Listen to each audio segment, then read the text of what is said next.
Okay, take two. Now that I'm smart and deleted all the deleted pictures. Um, I think I wore this tank top in the last one. That was like 2 weeks ago. Um, so, I also read this like 2 weeks ago. I finished in one day. Apart from the like 10 pages I had already read back at like Christmas, because I got this for Christmas. And it was really nice because I'd read I'll Be Gone in the Dark, which is true crime, followed by Concussion Brain is struggling, followed by The Flat Share, which is very much like age appropriate young adult. It's like early 20s, mid 20s. Which am I? I'm like right in that loco. Anyway, it was nice to read like teen YA again, especially The Coin was kind of termed by The Fault in Our Stars of sicklit, which is just like, I don't know, it adds this like dystopian feel when you can't relate to young adult lit, which is, you know, what it's made to relate to. But train of thought, I haven't seen the movie yet, and I want to for Cole Sprouse. It's 5 Feet Apart, by Rachel Lippincott with Mickey Daughtry and Tobias Iaconis. I'm very disorganized this time around because I already did it, and then I ran out of storage, and now my concussion brain is dying. Okay. Alright. So the like book jacket thing that I should know the name of, but I can't apparently even remember the name of anything right now. Says, can you love someone you can never touch? Stella Grant likes to be in control, even though her totally out of control lungs have sent her in and out of the hospital most of her life. At this point, what Stella needs to control most is her distance from anyone or anything that might pass along an infection and jeopardize the possibility of a lung transplant. 6 feet apart, no exceptions. The only thing Will Newman wants to be in control of is getting out of this hospital. He couldn't care less about his treatments or a fancy new clinical trial. In 1 week, he'll turn 18, and then he'll be able to unplug himself from all these machines and actually go see the world, not just its hospitals. Will's exactly what Stella needs to stay away from, but suddenly 6 feet doesn't feel like safety. It feels like punishment. What if they could steal back just a little bit of space their broken lungs have stolen from them? Would 5 feet apart really be so dangerous if it stops their hearts from breaking too? So while I did really enjoy the break from what I've been reading normally, I remember, like, I would reread it. But I remember finishing it and just being like, okay. I did really appreciate, I think my favorite thing about it is that, so with a lot of young adult books where it doesn't end how you wanted it to, or how it, like, not how it was set up to, because it, like, makes sense when it ends the way you didn't want it to. But you wanted that plot twist, and it didn't give that to you. You often want the, like, 6 months from now scene where, like, everything's okay, or, like, whatever. And this book gives that, which I really appreciated. But it was just, I don't know how to explain. Like, it wasn't that it had too many words, it wasn't that it had too little. I think there was just such a hype over it that once I read it, I was like, okay. It was kind of like, because I read The Fault in Our Stars after, like, a lot of people had read it, and they were like, oh, it made me cry. And I finished it, I was like, I didn't cry. So I don't know if that's why I didn't love it so much. I also was reading it without the book jacket on because that's what I do. And I would have really appreciated it. It's just like a flat dark blue. I would have really liked if there were like little stars in it. That's just me, and that's just because I was obsessing. As usual, for young adult novels, I hated the main character. Stella was so uptight. I think it's because I can't relate to her. Like, I'm uptight about some things, but I can't relate to a character who's very meticulous about things, or I don't know, like, it's not even the, like,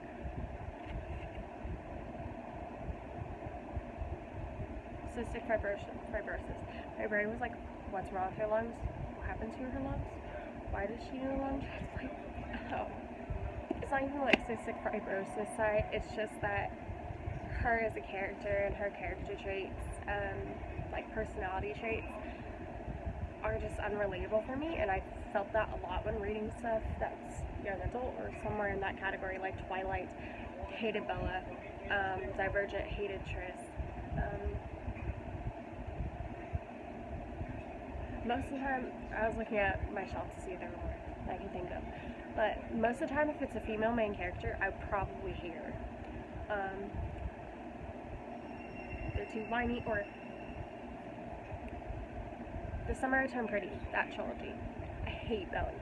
It's one of my favorite books. Hate so much.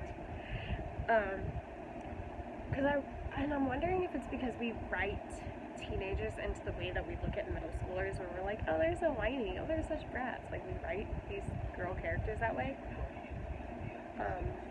Which I think could also contribute to why we love characters like Hermione Granger and Ginny Weasley so much, is because they break out of that box. While still being very genuine to being teenagers. I don't know.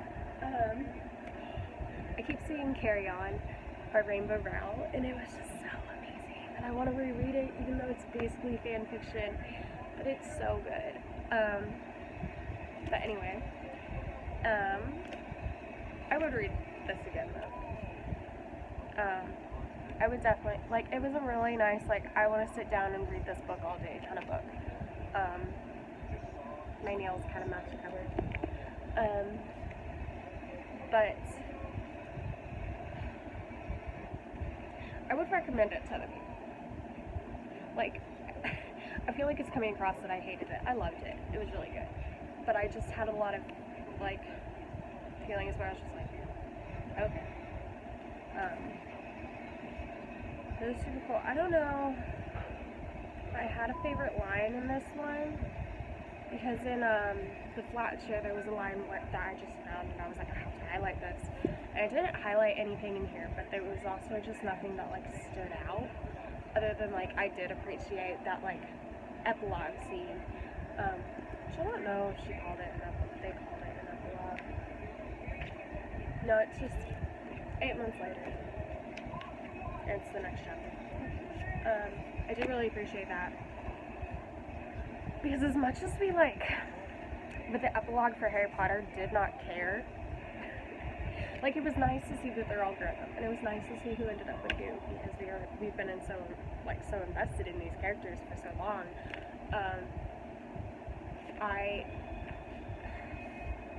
It was just like, oh, thanks, Joe. Thanks for that. That's not really sarcastic, was it? We were just like, oh, thanks.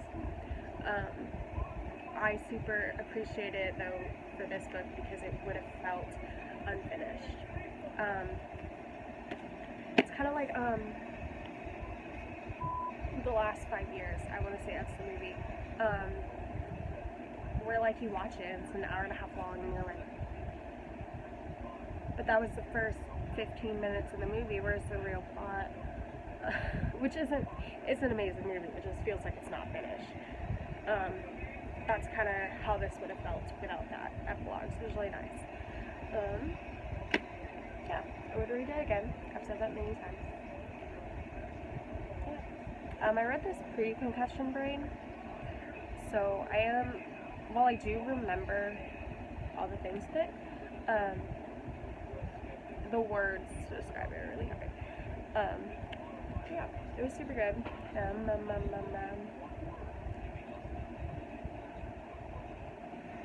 It's kind of cool to see, like, when reading young adult novels and you've read them after the hype of them, it's really cool to see, like, to find the lines that everyone's been posting about and everything, and that was cool.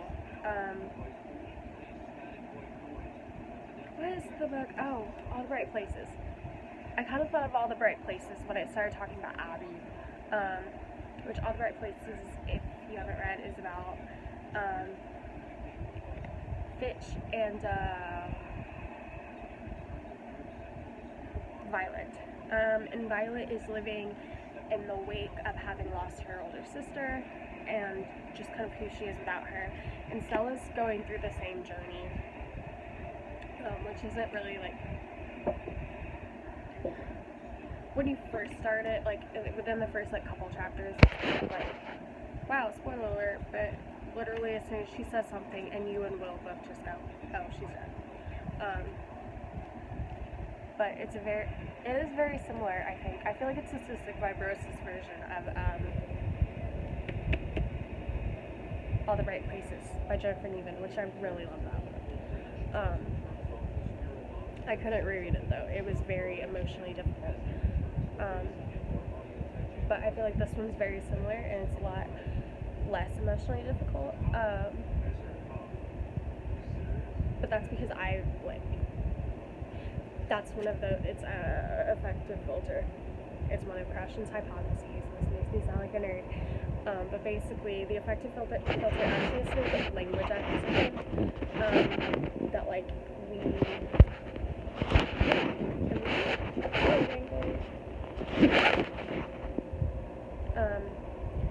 that the way we feel about things and stuff like that affects how we acquire language, and I think that really applies to like books as well and everything.